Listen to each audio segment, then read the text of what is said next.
ସମସ୍ତଙ୍କୁ ନମସ୍କାର। ଆମେ ଯେହେତୁ ଅନେକ କଥା ଆଲୋଚନା କରୁଛୁ, ଅନେକ କଥା ମାନେ କାହା ବିଷୟ ଆଲୋଚନା କରୁଛୁ, ଆମେ ମଣିଷର ବିଷୟ, ଆମ ନିଜ ବିଷୟ ହିଁ ଆଲୋଚନା କରୁଛୁ। ଆମର ଅନେକ ସ୍ୱଭାବ ଥାଏ, ଆମ ମଣିଷମାନଙ୍କର ଅନେକ ସ୍ୱଭାବ ଥାଏ। ସେ ଭିତରୁ ଗୋଟେ ସ୍ୱଭାବ କଥା ଆମେ ଆଜି ଆଲୋଚନା କରୁ, ଯେଉଁଟାକି ସବୁଠାରୁ ଗୁରୁତ୍ୱପୂର୍ଣ୍ଣ ସ୍ୱଭାବ, ଯେଉଁଟାକି ମଣିଷକୁ ଅବାଟରେ ନେଇକରି ଆଜି ନଷ୍ଟ କରୁଛି। ମଣିଷ ଜାଣିପାରୁନାହିଁ। ମଣିଷ ପାଖରେ ବହୁତ ଗୁଡ଼ିଏ ଉଦାହରଣ ଦେଲେ ମଧ୍ୟ ମଣିଷ ତାକୁ ଗ୍ରହଣ କରିପାରୁନାହିଁ। ସେ ସ୍ୱଭାବଟା ହେଲା ଆମର ମାଗିବାଟା। ମାଗିବାଟା ଗୋଟେ ମାନେ ପରମ୍ପରା ଧରିକି ଗୋଟେ ଅଭ୍ୟାସ ହେଇଗଲାଣି ଆମର। ମାଗିବାଟା ମାନେ ମାଗିବା ଅର୍ଥ ହେଉଛି ଯାହା କାମନା କରାଯାଏ ସେଟା ହେଉଛି ମାଗିବାଟା। ମଣିଷ ସବୁବେଳେ କାମନା କରି ହିଁ ବଞ୍ଚେ, ପାଇବାକୁ ଆଶା କରେ। ଯେକୌଣସି ଜିନିଷ, ଚାଷୀ ତା କ୍ଷେତ୍ରରେ ପାଇବାର ଆଶା କରେ, ବ୍ୟବସାୟୀ ତା କ୍ଷେତ୍ରରେ ପାଇବା ଆଶା କରେ, ରାଜନୀତି ନେତା ତାର ହିସାବରେ ଆଶା କରେ, ଶିକ୍ଷା କ୍ଷେତ୍ରରେ ଯେଉଁମାନେ ଥାନ୍ତି ସେମାନେ ବି କିଛି ପାଇବାକୁ ଆଶା କରନ୍ତି। ପୁଅକୁ ଇଞ୍ଜିନିୟର କରିବି, ଡାକ୍ତର କରିବି, ଅଙ୍କ କରିବି, ସେ କିଛି ଆଶା କରିକି ସବୁ କରେ। ଲୋକେ ମନ୍ଦିରକୁ ଯାଆନ୍ତି, ମାଗିବା ପାଇଁ ଯାଆନ୍ତି, ଉପବାସ କରନ୍ତି ମାଗିବା ପାଇଁ। ସମସ୍ତ ଯାହା କିଛି ବର୍ତ୍ତମାନ ଆମର ଧାର୍ମିକ କ୍ଷେତ୍ରରେ ଯାହା କିଛି ସବୁ ହେଉଛି, ସବୁର ମୂଳରେ ଅଛି ଗୋଟେ ମାଗିବାର ଇଚ୍ଛା। ଜଣେ କହିପାରେନି ନା ମୁଁ ମାଗୁନି ବୋଲି, ନା, ତା ଭିତରେ ଯେଉଁ ଅନ୍ତର ଭିତରେ ଯେଉଁ କାମନାଟା ଅଛି ସେ ହେଉଛି ମାଗୁଛି। ସେ ଆଶା କରେ, ଆଉ ସେ ଆଶା ଯଦି ସଫଳ ନ ହୁଏ ସେ ଦୁଃଖୀ ହେଇଯାଏ, ନଷ୍ଟ ହେଇଯାଏ। କିନ୍ତୁ ଏ ମାଗିବାରେ ଭଗବାନ ଦିଅନ୍ତି କି? ଦେଖାଯାଏ ଭଗବାନ ଦିଅନ୍ତି। ବୋଧେ ସେଇଟାକୁ ନେଇକିରି ବୋଧେ ବ୍ୟାସଦେବ ଲେଖିଛନ୍ତି ସଂସ୍କୃତ ଭାଗବତରେ, ଏବଂ ତାକୁ ଜଗନ୍ନାଥ ଦାସ ଅନୁବାଦ କରିଛନ୍ତି। ଯାହା କଳ୍ପନା କରୁଥାଏ ମଣିଷ ଭବିଷ୍ୟତରେ ତାହା ମିଳେ ବୋଲି। କିନ୍ତୁ ଖାଲି ମିଳେ ନୁହଁ, ଭଗବାନ ଦେଲା ସମୟରେ ତା ସାଙ୍ଗରେ ଆଉ ଗୋଟେ, ଆମେ ଯାହାକୁ ଏବେ ଅଫର କହୁଛୁ, ଭାଇ ଏ ଜିନିଷଟା ହେଇଛି, ଏ ଜିନିଷ କିଣିବ ବୋଲି ତା ସାଙ୍ଗେ ଆଉ ଗୋଟେ ଅଫର ଅଛି। ଇଏ ଠିକ୍ ସେଇଭଳିଆ ଜିନିଷଟା ଭଗବାନ କଲେ। ଏ ଜିନିଷଟା ଯେତେବେଳେ ବାରମ୍ବାର ମାଗେ ସେ ଦେଇ ଦିଅନ୍ତି, କିନ୍ତୁ ତା ସାଙ୍ଗେ ଗୋଟେ ଅଫର ମଧ୍ୟ ଦିଅନ୍ତି। କାହିଁକି ଦିଅନ୍ତି? ଦେବାର ତାର ମୂଳ କାରଣଟା ହେଲା ଭଗବାନ ହିଁ ତିଆରି କରିଛନ୍ତି ସେ ମଣିଷକୁ, ଏବଂ ଭଗବାନ ହିଁ ତିଆରି କରିକି ତା ଭିତରେ ମଧ୍ୟ ଅଛନ୍ତି। ସେ ତାଙ୍କର ଭିତରେ ଗୋଟେ ସତ୍ତା ଅଛି ତାଙ୍କର। ଆଉ ସେ ବ୍ୟକ୍ତି ଯାହାକୁ ତିଆରି କରିଛନ୍ତି, ପୃଥିବୀରେ ଯେତେ ଲୋକଙ୍କୁ ତିଆରି କରିଛନ୍ତି, ତାର ରହିବା ଖାଇବା ବ୍ୟବସ୍ଥା ସବୁ ସିଷ୍ଟମରେ କରିକିରି ଆଣିଛନ୍ତି। କିନ୍ତୁ ମଣିଷ ଜାଣିପାରେ ନାହିଁ। ମଣିଷ ମାୟାର କବଳରେ ପଡ଼ିଯାଏ, ସେ ବିଶ୍ୱାସ ମଧ୍ୟ କରିପାରେ ନାହିଁ। ତେଣୁ ଭଗବାନଙ୍କର ଇଚ୍ଛା ଯେଉଁଟା କାମ କରୁଥାଏ ତା ଭିତରେ, ସେ ଇଚ୍ଛାଟାକୁ ସେ ଦବେଇ ଦେଇକିରି ତା ନିଜ ଇଚ୍ଛାରେ ସେ ଆରମ୍ଭ କରେ, ଏବଂ ସେ ନିଜ ଇଚ୍ଛାରେ ଯେତେବେଳେ ଆରମ୍ଭ କରେ ତା ଭିତରେ କାମନା ଆରମ୍ଭ ହେଇଯାଏ, ମାଗିବାଟା ଆରମ୍ଭ ହେଇଯାଏ। ତା ଯେଉଁଟା ମାଗେ ଯଦି ନ ମିଳିଲା ତାପରେ ଦୁଃଖୀ ହେଇଯାଏ। ସେଠାରେ ତା ଭିତରେ ଅନେକ ବ୍ୟତିକ୍ରମ ସୃଷ୍ଟି ହେଇଯାଏ ମଣିଷ ଜନ୍ମର। କାହିଁକି?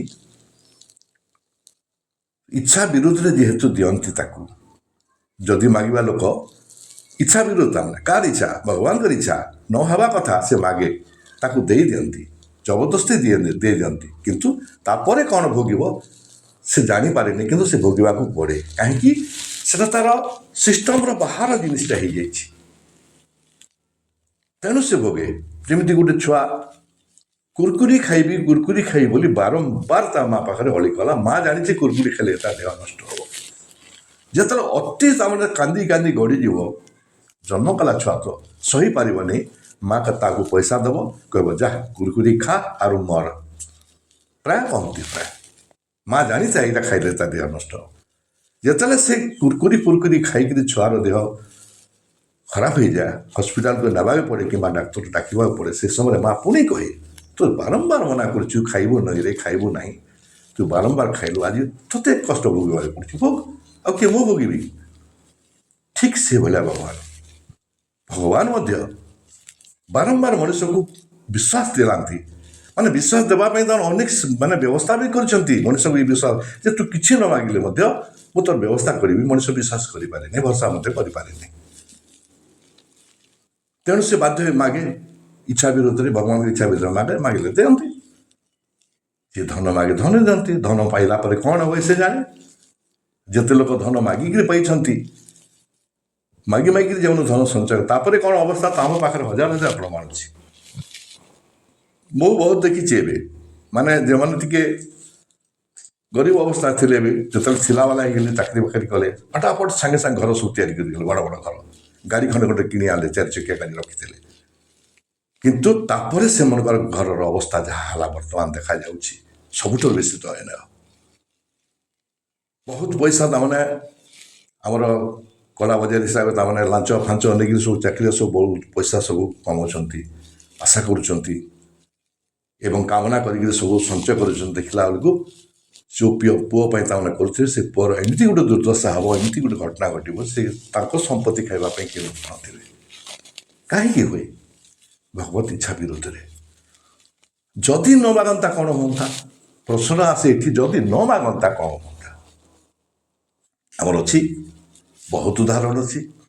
ଗୋଟେ ଉଦାହରଣ ଆପଣଙ୍କୁ ଦେଉଛି। ସୁଦାମା, କୃଷ୍ଣଙ୍କର 6ଟି 7ଟି ସଖା ଥିଲେ, ସେ ଭିତରୁ ସୁଦାମା ଜଣେ। ଆକ୍ଚୁଆଲି ସୁଦାମାଙ୍କ ନାମ ହେଉଛି ଶ୍ରୀଦାମ। ବ୍ରାହ୍ମଣ ପିଲା, ବ୍ରାହ୍ମଣ ଲୋକ, ଭାଷା ହେଇଛି, 2ଟି ସନ୍ତାନର ବାପା, ସ୍ତ୍ରୀ ଅଛି, ସ୍ତ୍ରୀ ମଧ୍ୟ ଜ୍ଞାନୀ, ପୁଅମାନେ ମଧ୍ୟ ଜ୍ଞାନୀ। ତାଙ୍କର ଗୋଟେ ବ୍ରାହ୍ମଣ ସମାଜର ସେ ସମୟରେ, ବୋଧେ ଏଇଟା ମନୁ ସଂହିତାରେ ଲେଖା ହେଇଛି ବୋଲି ଜଣେ କିଏ କହୁଥିଲେ, ଆଲୋଚନା ହେଉଥିଲା ଯେ ବ୍ରାହ୍ମଣ କେଉଁ ଅବସ୍ଥାରେ ରହିବା କଥା। ସେ ସୁଦାମା ତାଙ୍କ ଗାଁରେ, ତାଙ୍କ ଯେଉଁ ଗାଁଟା ଅଛି, ବଡ଼ ଗାଁଟା, ପ୍ରତ୍ୟେକ ଘରକୁ ଗୋଟେ ଦିନ ଥରେ ମାତ୍ର ଯିବ, ଯାହା ପାଇବ ସେଟା ଆଣିକି ସେମାନେ ଖାଇବେ, ଦ୍ୱିତୀୟ ଘରକୁ ଯିବ ନାହିଁ। ଥରେ ଏମିତି ଘଟଣା ହେଇଛି, ଜଣ ଘରକୁ ଯାଇଛି, ସେ ଘରର କେହି ଜଣେ ମରିଯାଇଛି, ଫେରି ଆସିଛି, ଆଉ ରନ୍ଧା ହେଲାନି। ଦ୍ୱିତୀୟ ଦିନ ଆଉ ଗୋଟେ ଜଣ ପାଖକୁ ଯାଇଛି, ସେଠି ମଧ୍ୟ ସେମିତି ଗୋଟେ କିଛି ଘଟଣା ଘଟିଛି, ପାଇଲାନି। 4 ଦିନ 4ଟା ଘରକୁ ଯାଇକରି ଫିରିଲା ପରେ, 4 ଦିନର ଭୋକରେ ସମସ୍ତେ 4 ପ୍ରାଣୀ ଅଛନ୍ତି, ଭୋକରେ ଆଉଟୁ ପାଉଟୁ ହେଉଛନ୍ତି।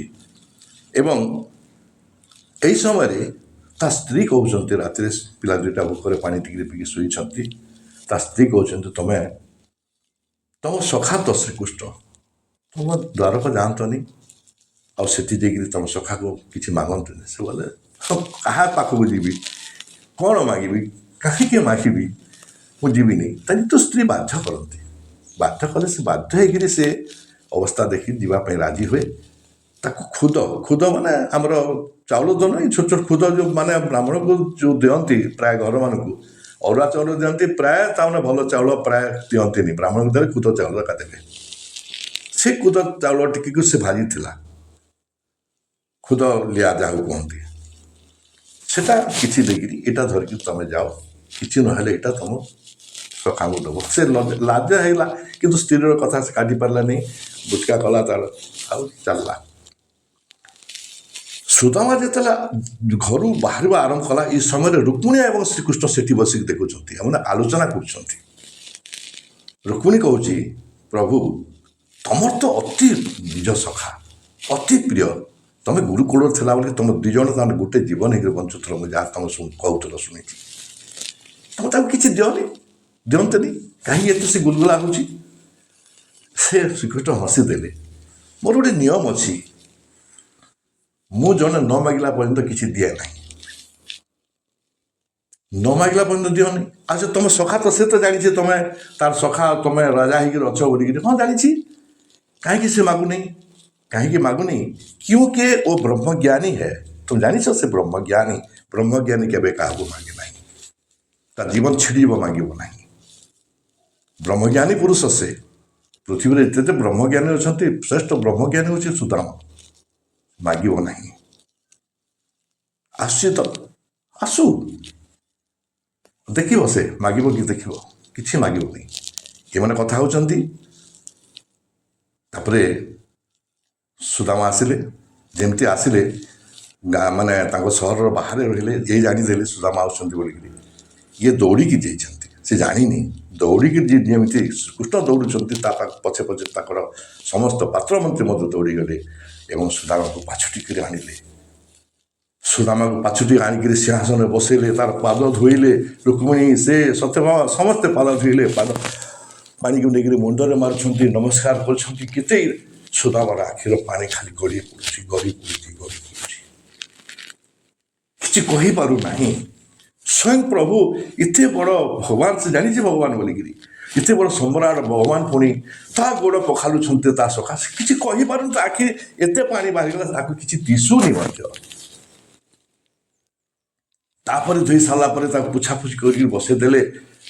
ଆଉ କିଛି ଖାଇବାକୁ ସେ ଆଉ କିଛି ମାନେ ସେ କ'ଣ କହୁଛନ୍ତି କିଛି ମାନେ ତାର ଆଉ ମନେ ପଡ଼ୁନି କି ଦେଖିପାରୁନି। ସେ କହିଲେ ଆଉ ସଖା ଆଉ ଆଉ ମୋ ମାନେ ସଖୀ ମାନେ ମୋ ଆପଣଙ୍କର ସ୍ତ୍ରୀ ଯେ ମୋର ମାନେ ଅତି ପ୍ରିୟ, ସେ ନିଶ୍ଚୟ ମୋତେ ଖାଇବାକୁ କିଛି ପଠେଇଥିବେ ତମ ଦିଅ ବୋଲି। ତାପରେ ସେ ଲୁଚେଇ ବସିଲା, ପିଠି ଆଗ ରଖିକିରି ସେ ପୁଚକାଟାକୁ ସେ ଲୁଚେଇ ବସିଲା। ସେ ତାପରେ ତାକୁ ସେ ଟାଣିବାକୁ ଇଚ୍ଛା କଲେ, ସେ ଟଣା ଉଟଣା ହେଲେ ଜବରଦସ୍ତି ସେ ମାନେ ଖୁଦଲିଆଟାକୁ ଆଣିକିରି ସେ ସାଙ୍ଗେ ସାଙ୍ଗେ ବାହାର କଲେ, ଆର ଗୋଟେ ମୁଠା ଖାଇଦେଲେ, ଆନନ୍ଦରେ ଖାଇଦେଲେ। ସୁଦାମା ହତବାକ୍ ଦ୍ୱିତୀୟ ମୁଠା ଆଣିକି ଖାଇଦେଲେ। ତୃତୀୟ ମୁଠା ଯେମିତି ଧରୁଛନ୍ତି ପୁଣି ଧରିଦେଲେ। ପ୍ରଭୁ ବହୁତ ହେଇଗଲା, ବହୁତ ହେଇଗଲା, ସମ୍ଭାଳି ପାରିବୁନି, ଥାଉ ଥାଉ ଥାଉ। ଏତିକି ସମୟରେ, ଏତିକି ଖାଇଲା ସମୟରେ ସିଧା ବିଶ୍ୱକର୍ମା ଯାଇକିରି ହାଜର ସୁଦାମା ଗାଁରେ। ସୁଦାମାଙ୍କ ସ୍ତ୍ରୀ ଖୋଜିକିରି କହିଲେ, ମା ଆପଣଙ୍କ ଘର ମୁଁ ତିଆରି କରିବା ପାଇଁ ଆସିଛି, କେଉଁଠି ଆପଣ ଜାଗା ଦେଖନ୍ତୁ। ସେ କହିଲେ, ଆପଣ କିଏ? ମୁଁ ବିଶ୍ୱକର୍ମା। କିଏ ପଠେଇଲେ?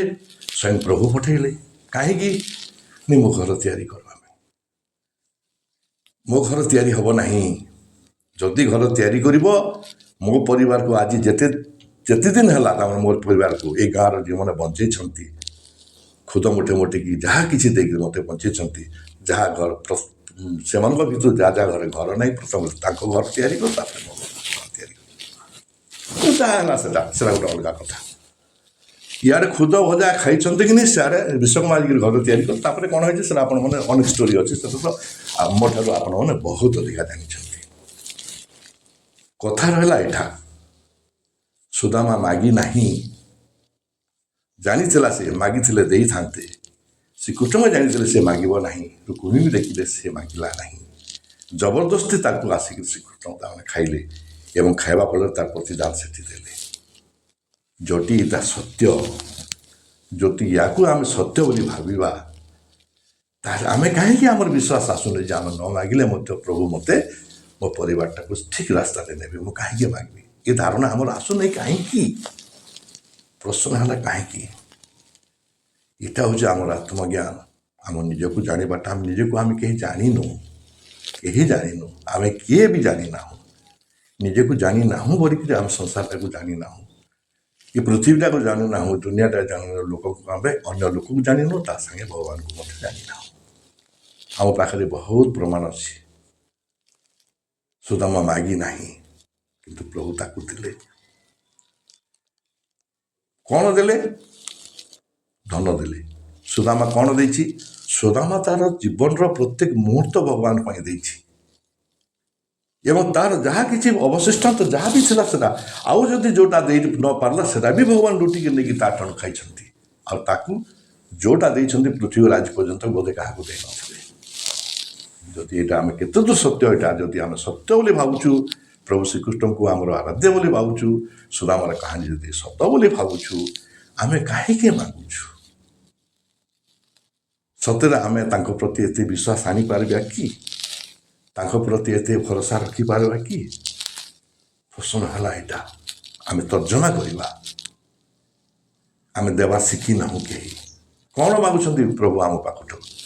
ସେମାନେ କିଛି ଦିଅ, ସେ କହୁଛନ୍ତି ମୁଁ ଦୋକାନୀ। ରୁକ୍ମିଣୀ ବି କହୁଥିଲେ ପରା, କ'ଣ ତମେ ଜଣେ ମାଗିଲେ ଦେବ? ଆରେ ମୁଁ ଦୋକାନୀ ଯାହା, ରୁକ୍ମିଣୀ ତମେ ବୁଝ, ମୁଁ ତାହା। ଦୋକାନୀକୁ ପଇସା ଦେଲେ ଯେମିତି ସାମାନ ଦିଏ, ମୋତେ କେହି ଯଦି ଦେଲେ ମୁଁ ତାକୁ ଦେବି।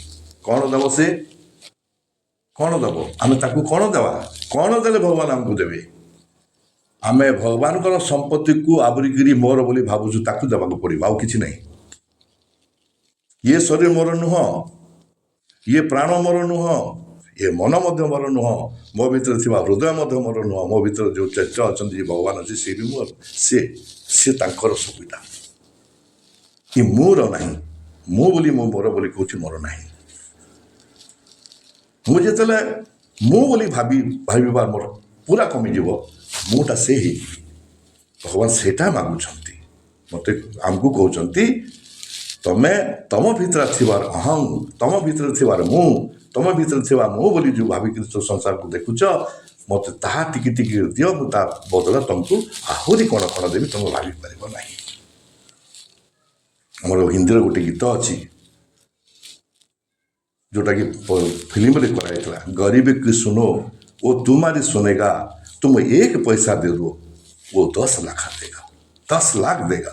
केते लोक विश्वास अच्छी ना मो जीवन जोटा मो जीवन बोली भावुछु या को जदि तांको पाखरे समर्पित करिवे प्रभु तोर इच्छा, खाइबी मध्य तार इच्छा, बंचिबी मध्य तार इच्छा, शोइबी मध्य तार इच्छा, झाड़ा जीवी मध्य तार इच्छा, परिश्रा जीवी मध्य तार इच्छा, मो परिवार पोषण करी मध्य तार इच्छा, मो जहाँ किसी कर्म दिखाई करी ता इच्छा, मो कौन असुविधा हो ये विश्वास तुम रखिपारि केतु दूर रखिपारि ये भरसा ये भरसाटा आम रही जो दिन पर्यंत ये विश्वास एवं भरसा रहा से दिन पर्यंत मनीष मागे मागे मरुव और पाई पाई करी मरुव अति कदर्य भाव में।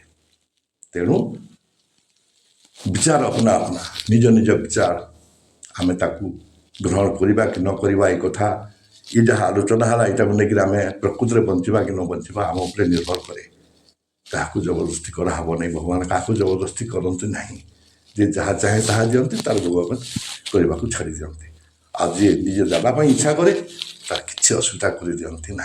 यहाँ प्रमाण भी अच्छी